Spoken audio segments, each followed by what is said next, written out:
tinokuchingamidzai kuchechi yeChrist Embassy yepamhepo yatinoita muchishona. Iko zvino hapachina chikonzero chokupedza svondo rose usina kupinda chechi, nokuti painopindwa unenge usipo, kuda wakanga uri kubasa pakaenda vamwe kuchechi, kuda wakanga uri parwendo, kuda chechi yeChrist Embassy haisati yakuwanikwa kwaunogara, kana kuti unofarira hako kudzidza shoko raMwari nechishona. Ino ndiyo yave chechi yako. Chipinda tinamati. Most mighty one, you are gracious. Unto you, we lift a voice. You are holy, Lord God.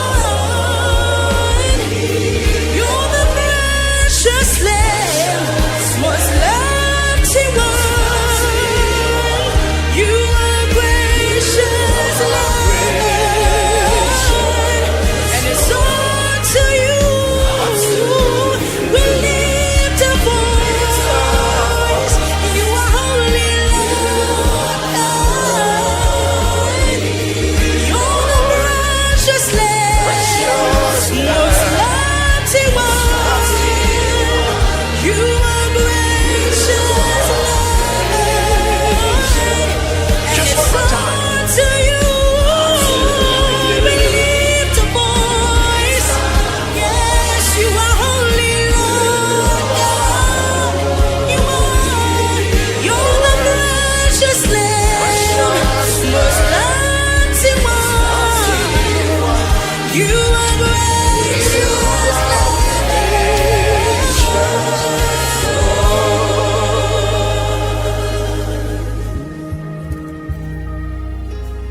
Hallelujah. Hallelujah. Hallelujah. Mwari ngavarumbidzwe. Mungagara henyu pasi. Nezuro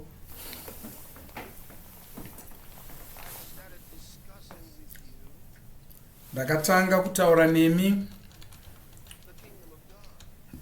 pamusoro peushe hwaMwari, iyo kuti Bhaibheri rinotaurei pamusoro parwo. Tika nendima yatakatanga nayo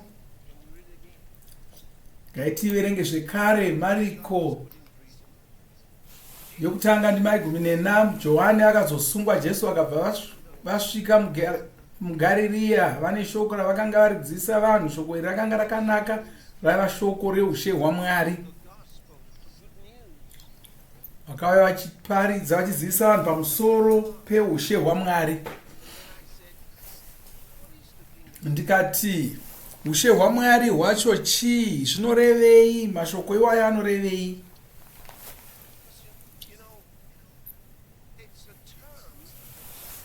Nokuti mashoko akanzwikwa navanhu vakawanda, asi vazhinji havasati vambosvika pakuziva kuti anorevei mashoko iwayo. Vanofunga kuti vanoziva havo. Kufungidzira kuri nyore, ngofunga kuti zvinorevei, hautombodi kubvunza kuti chii, unenge uchingofunga kuti unoziva. Asi kana kunze kwokunge uchinzwisisa shoko raMwari sokutaura semanzizi anoitwa naMwari, unorasikirwa nenyaya yacho yese. Kazhinji zvauri kufunga handizvo zvinofungwa naMwari. Zvavanenge vachireva zvingasava zvauri kufunga kuti ndizvo zvavanoreva. Saka unofanira kuzviziva, unofanira kuvarega vakuudze zvavari kureva zvacho. Nzira yoga yekuti unyatsonzwisisa zvavanenge vari kutaura ndokunge uina mweya vavo. Haugoni kuziva zvinhu zvaMwari usina mweya mutsvene waMwari, hazvigoni. Unongozova nokufungidzira chete chete. Angarirai Jesu pavakavhunza vadzidzi vavo vakati vanhu vanoti ini ndiri ani? Kanzi vamwe vanoti ndiwe Johani munyiki akamuka kuvakafa nokuti Johani munyiki anga aurawa. Zvikanzi vamwe vanoti ndiwe Eria muvoni, vamwe vanoti ndiwe Jeremia. Jesu vakati asi imi munoti ndinani? Havana kuziva kutodavira achiti kudii. Simon Peter ndiye wakazodavira akati ndimi muponesi, mwanakomana waMwari, iye wakapiwa zita raMwari.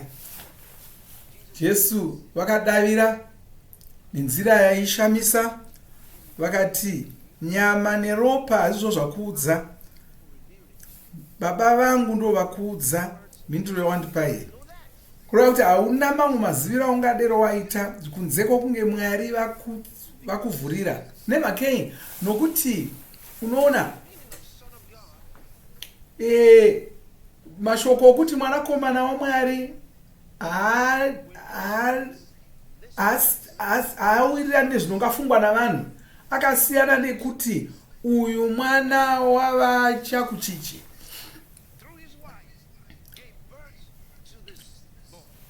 Kureva kuti unenge uchiti vachakuchichi nomudzimai wavo ndo vakabereka mwana uyu. Saka vanhu vafunga kuti kana vakati kana zvikanzi mwanakomana waMwari, vanhu vafunga kuti zvinoreva kuti Mwari ndo vakazvara Jesu. Asi handizvo zvinoreva kuti mwanakomana waMwari. Bhaibheri rinotitaridza kuti mwanakomana waMwari zvinorevei. Rinoti mwanakomana waMwari ndiMwari vanenge vauya panyika semunhu wenyama.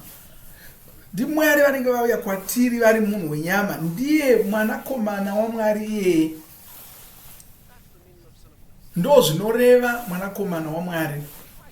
Ndosaka vakati imi ndimi muponesi wacho, vakapiwa zita raMwari. Nokuti muponesi ndiMwari. NdiMwari vanenge vakauya kuvanhu vari munhu wenyama, vachiuya kuzoponesa vanhu.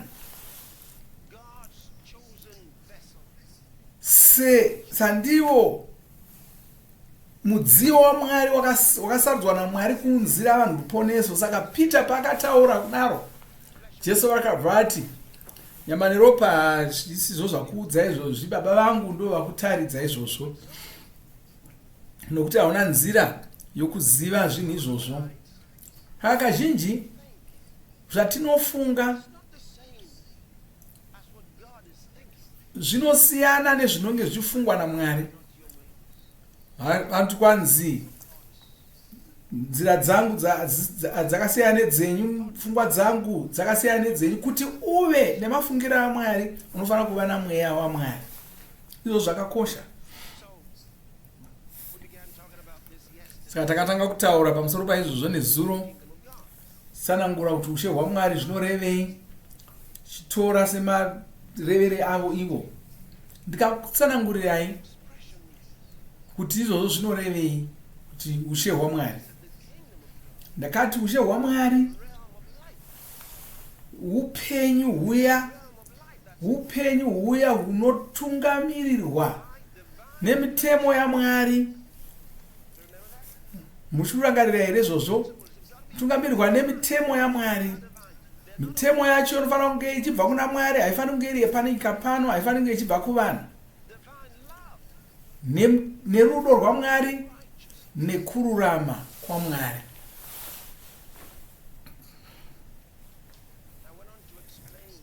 Tikatsanangura izvozvo kwamuri,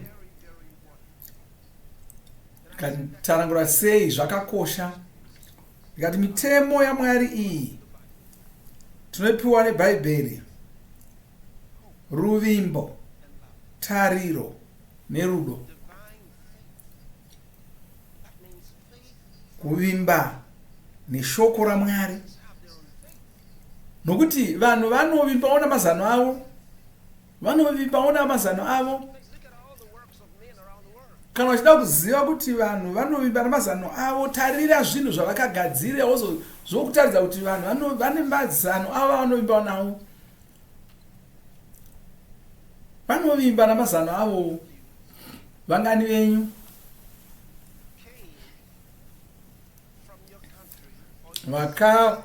vakabva kunyika kwenyu nendege vangani vakauya vachibva vakauya nendege vazhinji venyu ndio mafambiro amakaita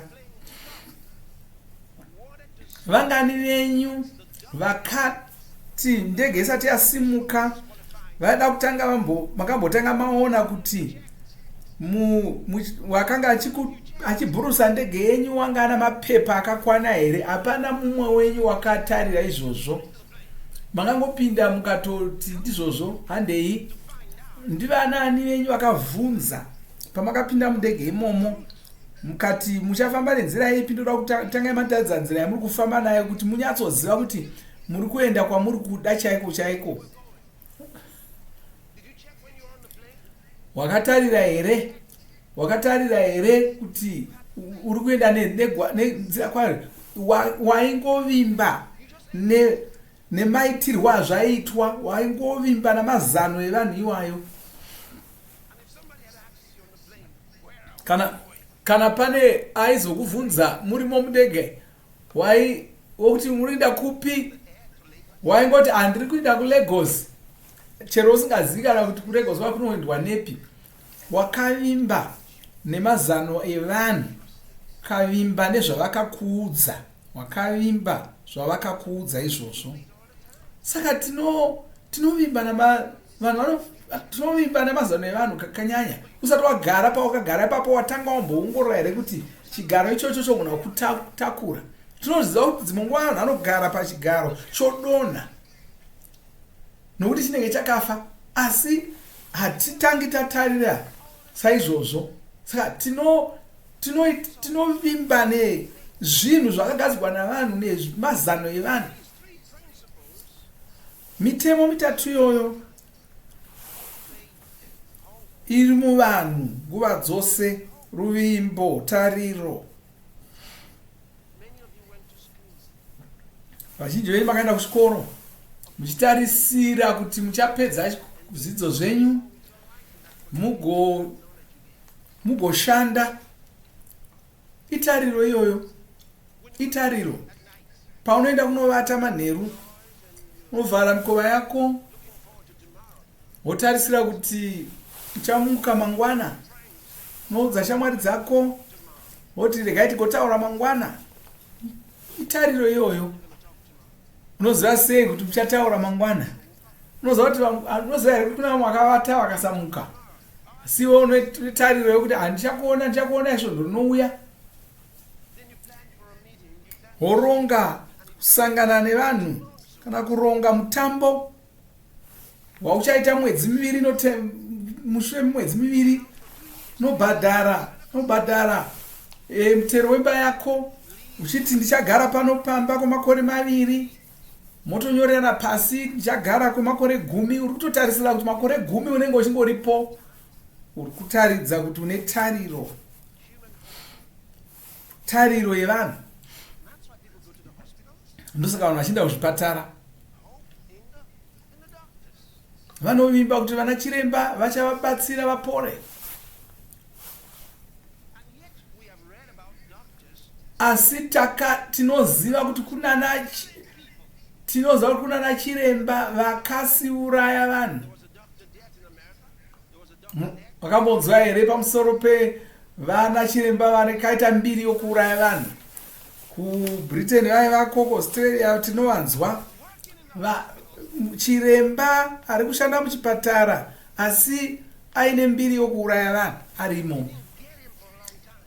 Havana kukasira kuzviona kuti ndo zvaari kuita, akatoramba achiita izvozvo kwemakore.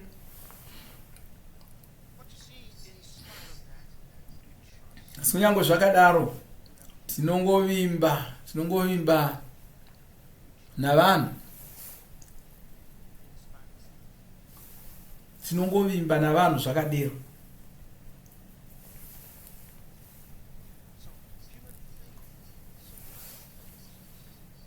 Saka dzimwe nguva kuvimba navanhu hakutibatsiri. Dzimwe nguva tariro yevanhu haishandi nguva dzose, rudo rwevanhu harushandi nguva dzose. Unozviona here vanhu vaviri vachiroorana vakati vanodanana, vakareva pamberi pechaunga vakati tinodanana, asi mumwe ndokuzouraya mumwe wake. Rudo rudzii irworwo?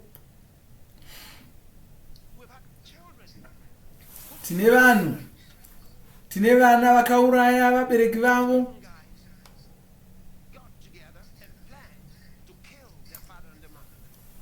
Vana vadoko vaviri vakasungana vakaronga kuuraya vabereki vavo.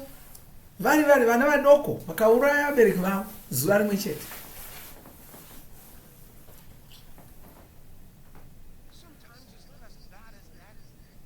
Dzimwe nguva vangasaita zvakadaro, zvakanyanya kudzama kudaro, asi mwoyo wacho ndomwe chete, utsinye hwacho ndihwo umwe chete hunenge huchionekwa muvanhu. Nokuti rudo rwevanhu ndorwongozvitsvakira zvarwo. Nguva dzose runongoti zvitsvakira zvarwo, runenge ruchinotsvaka zvinoruitira.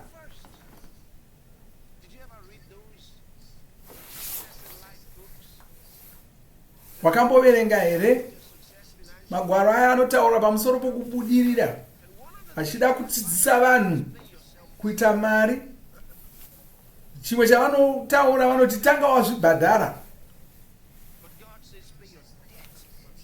asi Mwari vanoti tanga wabhadhara zvikwereti zvako.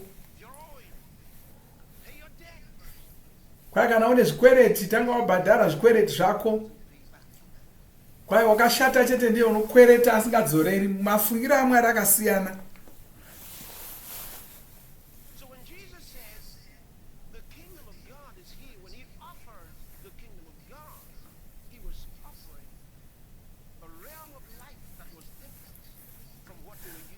Saka Jesu pavakauya vachiunza upenyu hutsva ihwohwo hwomushe hwaMwari hwakasiyana nehwepanyika pano, hwaishandisa mitemo yaMwari, kuvimba muna Mwari, tariro yaMwari nerudo rwaMwari.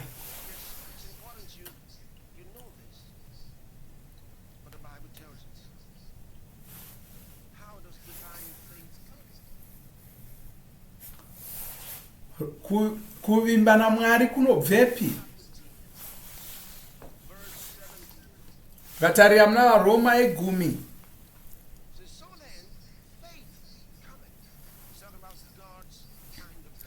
vaRoma 10:10. Kwai naizvozvo kutenda kunouya nokunzwa, uye kunzwa neshoko raMwari. Simba rokuvimba naMwari tinoriwana kupi? Tinoriwana nokunzwa shoko raMwari. Patinonzwa shoko raMwari ndo patinowana simba rokuvimba naMwari ipapo.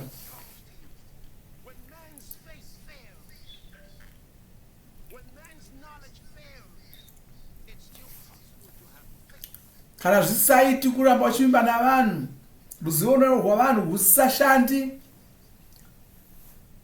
kuvimba naMwari ndiko kunoshanda. Asi ungati ko vasingagoni kunzwa shoko racho vanonzwa sei? Kanzi kunzwa kwacho kunouya neshoko raMwari. Shoko raMwari ndiro rinoita zvekare kuti vanzwe, ndo rinovhura nzeve dzavo idzodzo dzinenge dzisinganzwi.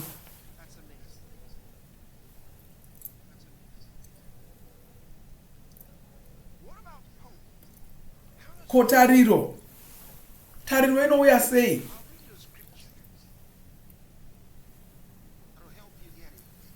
Ngandikuverengere ndima inokubatsirai. Taitasi chitsauko chokutanga, ndima yekutanga. Pauro muranda waMwari nenhume yaponesi Jesu, nokuda kwokutenda kwavakasanangurwa vaMwari nokuziva chokwadi chinotungamirira kuMwari.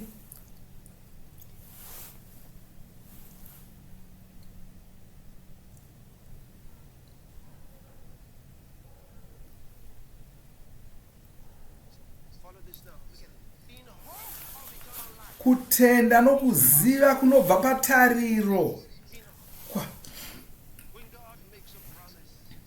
Kana Mwari vakinge vakuvimbisa chimwe chinhu, une mvumo yokutarisira kuti chinhu ichocho chichaitika.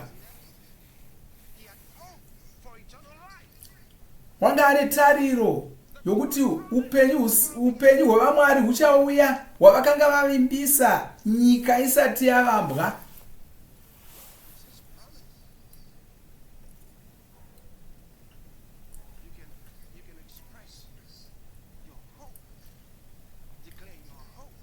Saka unogona kutaura tariro yako wakamira pane zvakavimbiswa naMwari, uchitarisira kuti vachaita zvavakavimbisa. Ndosaka tichifana kutarisira kuti tifana kunzwisisa zvinhu zvavakavimbisa kuti vachaita rimwe zuva nezvinhu zvavakatoita nechekare. Zvataverenga izvi zveupenyu hwevamwari, pane nguva yahwakanga hwaita zvokuvimbiswa. Pane imwe nguva yanga iri vimbiso yavanga vaita. Vakavimbisa upenyu hwevamwari nyika isati yavambwa. Asi tarirai ndima inotevera yacho. Asi panguva yake yakatarwa akazivisa shoko rake nokuparidza. Zvikanzi, saka kwavakavimbisa nyika isati yavambwa ndokuzounza upenyu hwevamwari huya.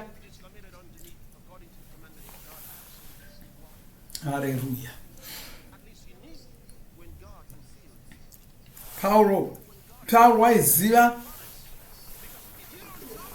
kuti Mwari vanga vaunza upenyu hwavamwari. Nokuti kana ukasaziva kuti Mwari vatozviita, unoramba uchingotarisira. Kwai Mwari vakativimbisa upenyu hwevamwari vakazotipa. Saka iko zvino upenyu hwevamwari hwakuwanikwa. Saka hauchafaniri kuramba uchitarisira kuti upenyu hwevamwari huchauya. Zvawakufana kuita kuhutora nokuti hwavapo, hwakuwanikwa, huri muna muponesi Jesu.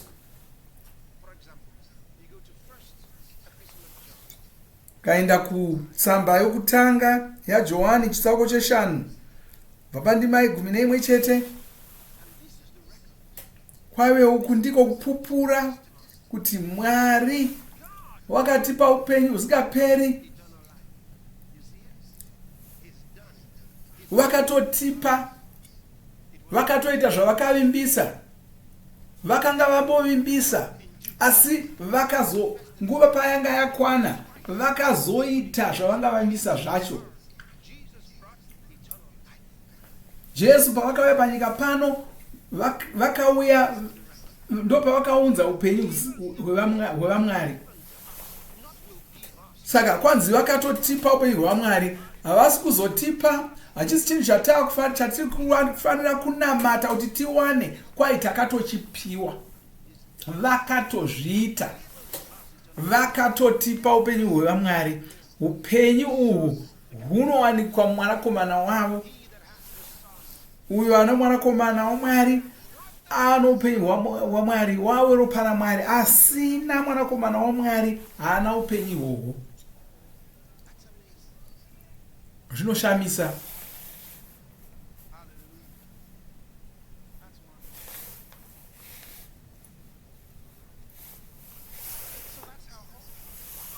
Saka ndo pakamira tariro yedu. Tariro inobva pane zvakavimbiswa naMwari. Unofanira kuziva zvakavimbiswa naMwari kuti ugogona kuva netariro. Vakavimbisa kuti ponesi Jesu vachadzoka zvekare kuzotora vaya vakavagamuchira. Vari kudzoka zvekare. Saka tiri kutarisira kuti vachadzoka. Chiropafadzo ichocho.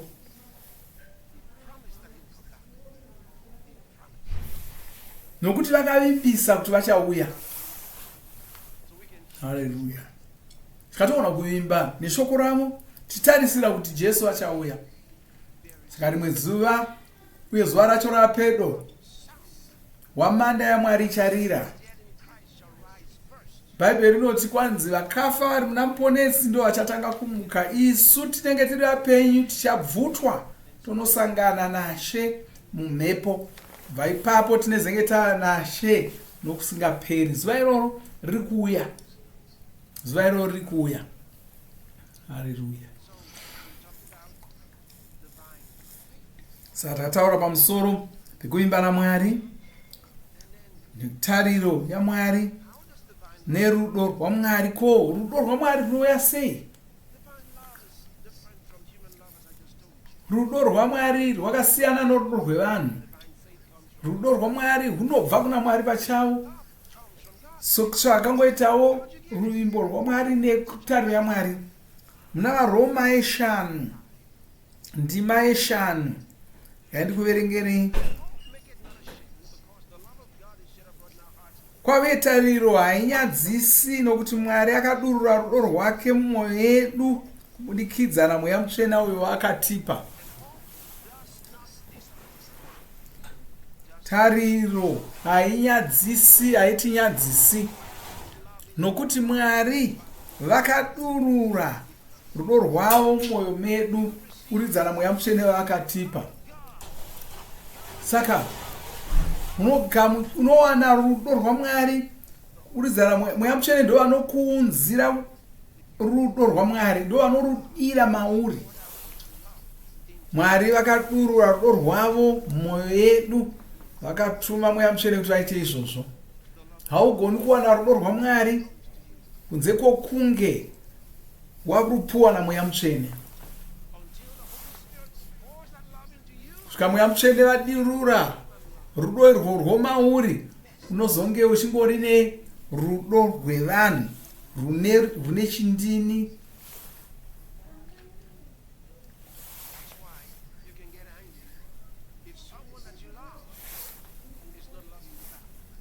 Ndosaka uchigona kutsamwa kana munhu waunofarira akasakufarira unotsamwa. Rudo rwevanhu irworwo. Asi kana ruri rudo rwaMwari hauiti saizvozvo. Hauiti saizvozvo.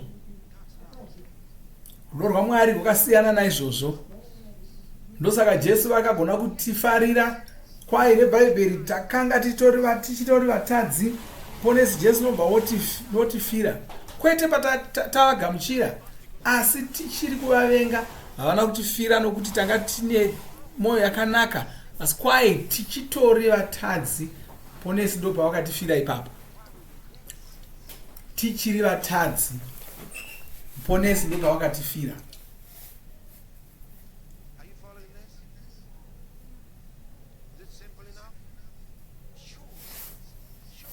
Zviri kunzwisisika here izvi? Tiri kutaura pamusoro pemitemo yaMwari. Saka kana uchivimba naMwari hapana chaunokoniwa kuita. Hapana chaunokoniwa kuita.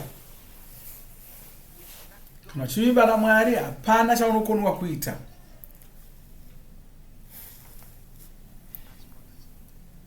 Haleluya.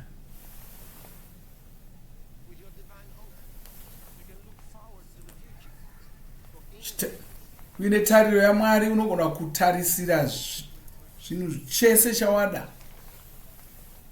Tariro yakakosha. Rudo rune simba rukuru. Rudo runokutuma kuita zvinhu zvikuru. Rinokupa shungu dzausingagoni kuwana kumwe kunhu. Rudo ndo rwakatuma Mwari kuti vatume Jesu. Hai Mwari vakadanyika zvokuti vakasvika pakuitumira mwanakomana wavo. Ani anovagamuchira asafa asi ave noupenyu husingaperi.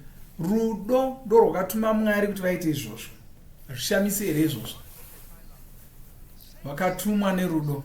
Ndo zvimwe chete naJesu. Jesu vanga vakaita seiwo. Sei Jesu vakaporesa vanhu?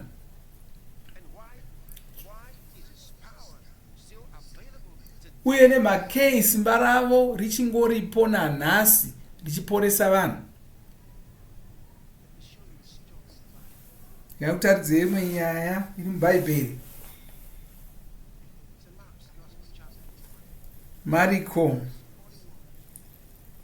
Mariko yokutanga ndima 41 chete.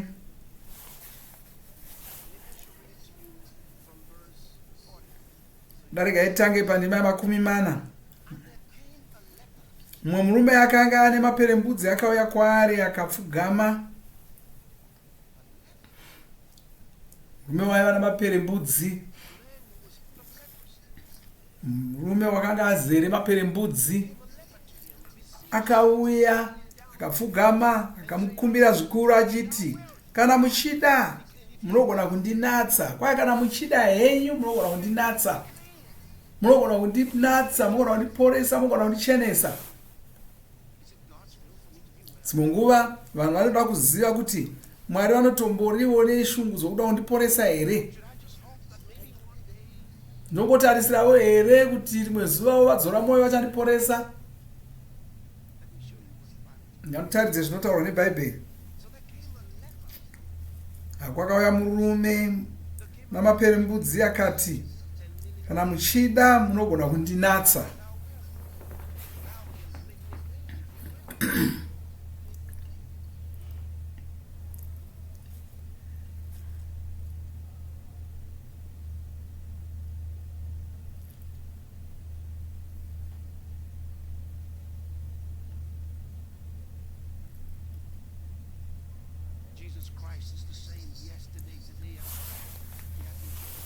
Jesu akamuzira ngoni akatamba nzoro rwake akabata murume akati, ndinoda chinatswa. Jesu havashanduki, zvavaiva kare ndo zvavari nhasi, ndo zvavacharamba vari nokusingaperi. Tarirai zvakaitika.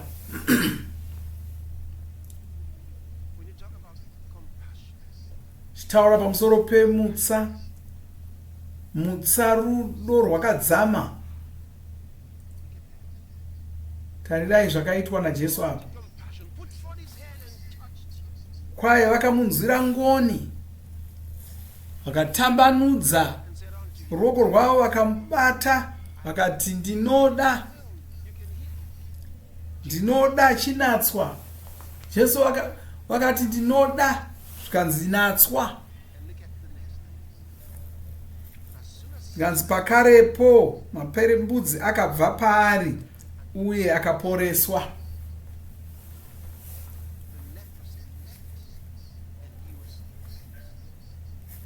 Maperembudzi akabva paari akabva aporeswa.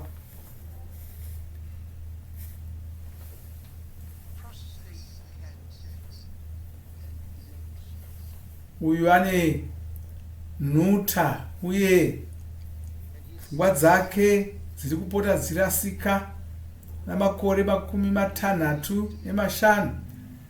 Nhasi ari kuporeswa. Nhuta iri kuzobva paari zvachose.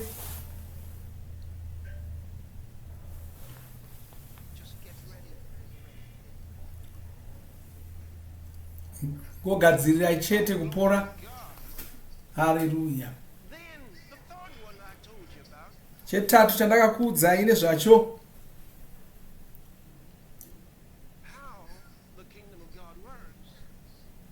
Ushe hwaMwari hunoshanda sei? Ndakati kutanga hunoshandisa mitemo yaMwari, rudo rwaMwari nekururama kwaMwari.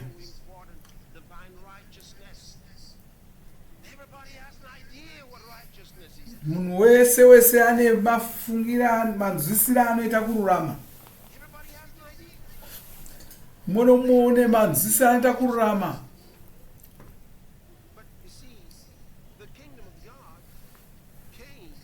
Asi ushe hwaMwari hwakauya hwakaunza kururama kunobva kuna Mwari, kwete kururama kunobva kuvanhu. Zvingafungwa navanhu nemaonero angaita vanhu kuti vanofungei pamusoro pako, aiwa, mabasa ako okutsvaka kunzi wakarurama haasi wanokubatsira.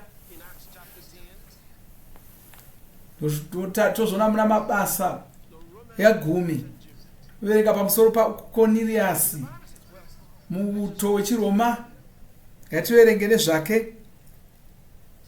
There was a certain man in Caesarea called Cornelius, or Kwanzi man called Italian man. paKesaria pakanga pano mumwe murume ainzi Cornelius, mukuru wezana rehondo yavaItaria.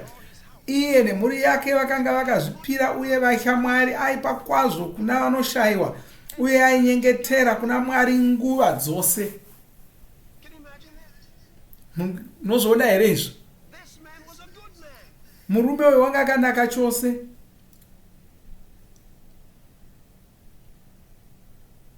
Hear what the Bible says. Inzwai zvinotaurwa neBhaibheri. So, let's read. And when he looked on him, no. Take it back. Verse 3.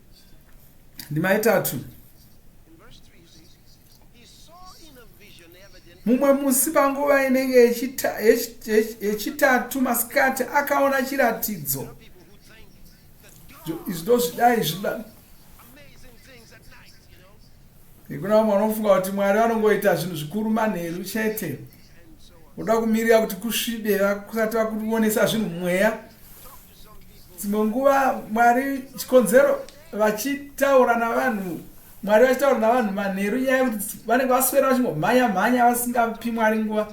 Asi kana ukagara wakateerera Mwari, vanotaura newe nguva ipi zvayo. Neni vanotaura neni nguva ipi zvayo. Havangotauri neni usiku chete. Mangwanani, masikati, usiku techingotaurirana. Murume uyu wakashanyirwa nengirozi masikati.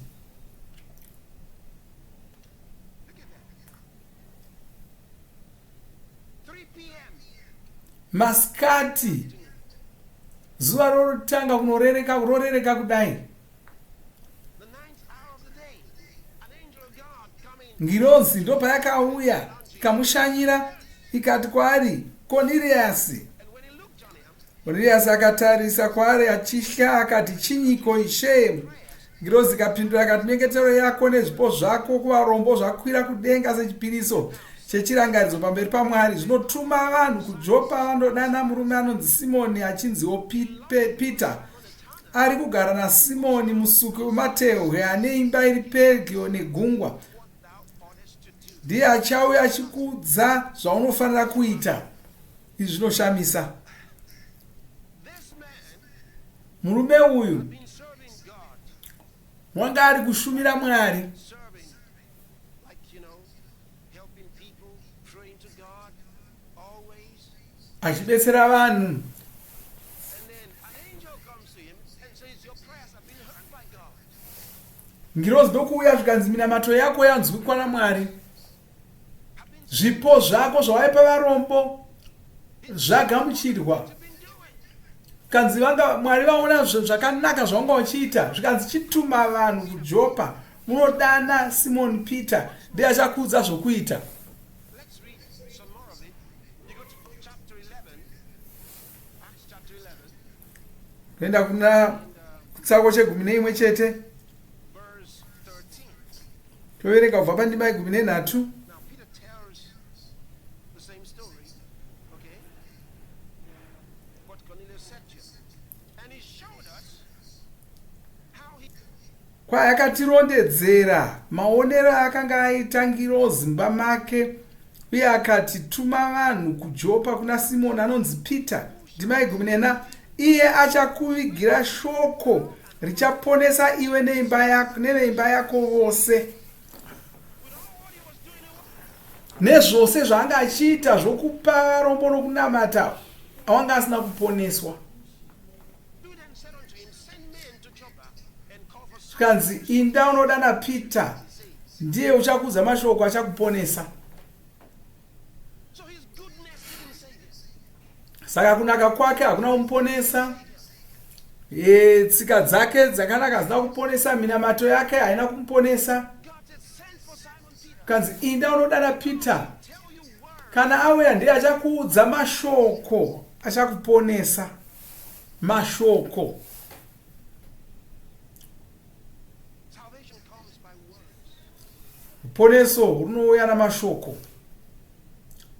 mashoko ndo anokuponesa. When I'm done, I'm going to share those words with you by which even you, Ndapedza, camera this way now. ndapedza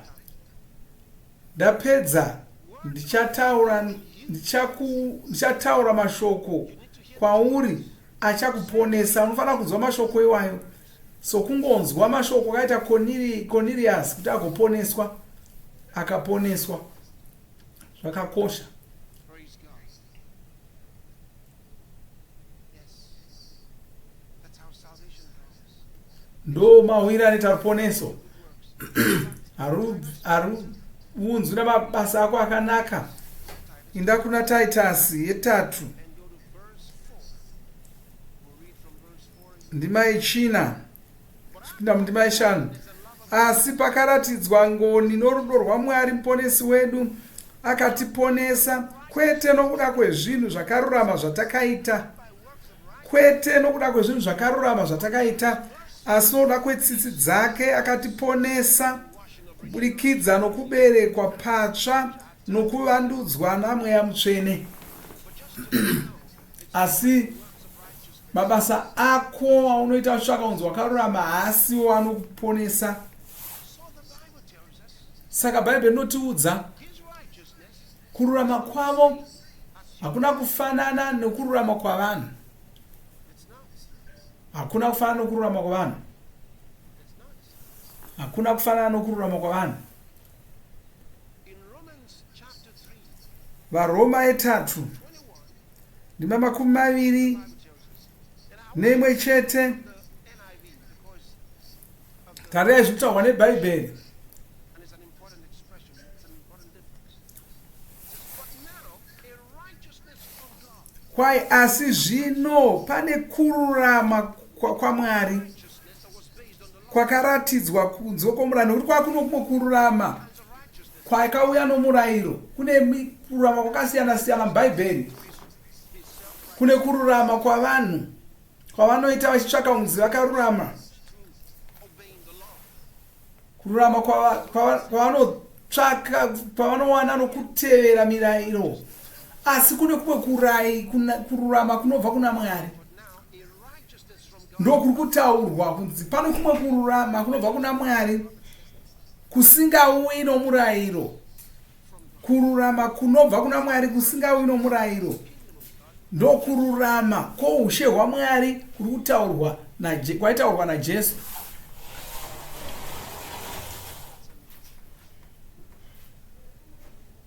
what that righteousness will do for you. Kururama ikoko kunokuitira zvinhu zvakasiyana nezvaungaona kumwe kunhu. Haufaniri kuti haukushandira. So he has to give us his own righteousness. Saka vanofanira kutipa kururama kwavo pachavo, nokuti nokururama kwedu isu hatigoni kugamuchirwa naMwari. Came to give us. Saka Jesu akauya kuzotipa kururama kwavo ivo pachavo, vachitipa sechipo. Zvinoshamisa izvozvo. Ndakutaridzai here In Romans chapter 5 verse 17. Varoma yeshanu ndima 10. For if by one man's offense death Kwaiwe much more, they which receive abundance of grace and of the gift of righteousness. nokuti kana nokudarika kwomunhu mumwe rufu rwakabata ushe kubudikidza nomunhu yemumwe, ko kuzoti vaya vagamuchira nyasha zhinji dzaMwari uye nechipo chokungopiwa chokururama vachabata ushe zvikuru sei muupenyu kubudikidza nomunhu mumwe, iye Jesu muponesi. Kururama uku chipo chinopiwa naMwari. Kururama uku, Righteousness from God. kururama kunonzi kwakabva kuna Mwari kukataridzwa kwatiri. Kururama ikoko chipo It comes in the kingdom of God in Jesus Christ. kunouya kuri muushe hwaMwari hwatakaziviswa naJesu. Ndo kunowanikwa munyika yaMwari. Iwe une nhuta wabva kuCzech Republic.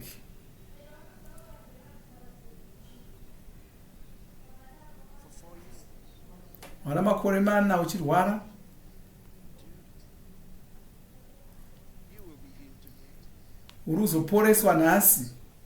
uruzoporeswa nhasi, uruzoporeswa nhasi.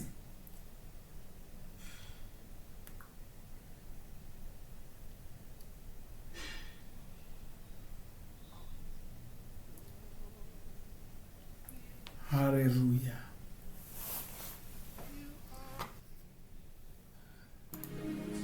Beautiful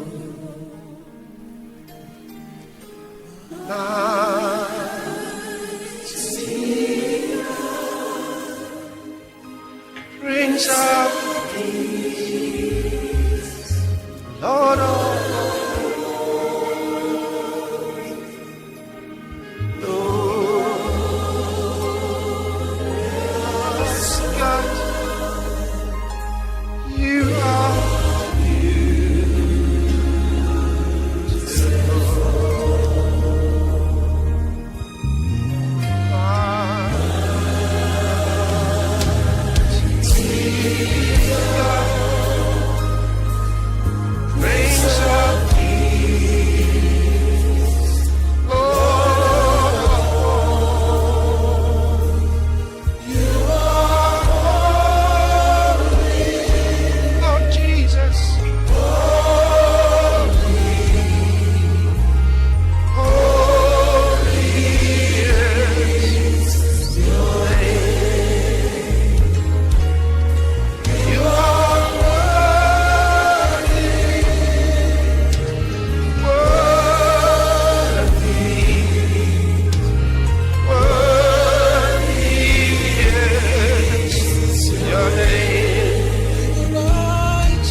makomborerwa nemunamato wesvondo rino. Kana manga musati mazvarwa patsva, namatai mumashure mangu, muchidudza, muchirevesa. Taurai muchiti, Mwari vari kudenga, ndinouya kwamuri, ndinokoka Jesu kuti vapinde mumwoyo mangu. Ndinokumbira kuti Jesu vatonge upenyu hwangu. Ndinopupura kuti Jesu ndivo vavaishe wangu. Saka ndinogamuchira upenyu usingaperi mumweya mangu. Ndazvarwa patsva, ndava chisikwa chitsva. Ndinokutendai. Amen.